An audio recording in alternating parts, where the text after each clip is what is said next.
Hi everyone, today for our mobility video, we're going to go a little bit into the other spectrum.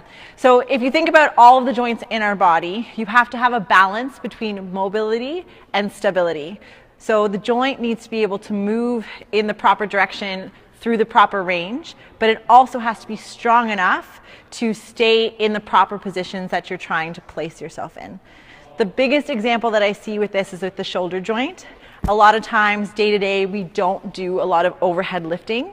So we're actually not very strong in this range of motion. So sometimes, yes, it's the fact that we're really stiff through our structures and that's why we aren't able to get overhead. But the other side and the flip side is that sometimes we just don't have the strength to hold ourselves in this position.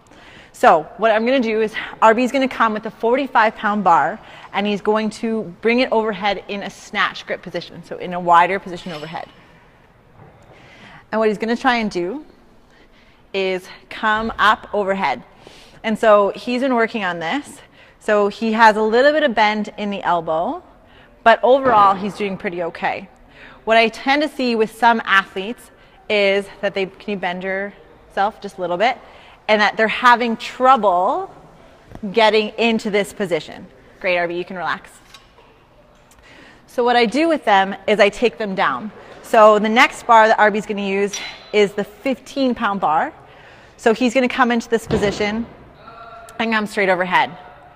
With this bar, because it's lighter, he's getting into this range of motion. You can see that the stabilizer muscles are still shaking with a 15-pound bar. And he's able to get into full lockout. So for him, he has some mobility issues, but a big part is the stability overhead. So if you're shaking with a 15-pound bar, imagine trying to throw a 200-pound snatch overhead. So you need to make sure that you're addressing both sides of that continuum. All right, guys, that's our mobility video for this week. Check out the blog, www.elementcrossfit.com/blog, and we'll see you next week.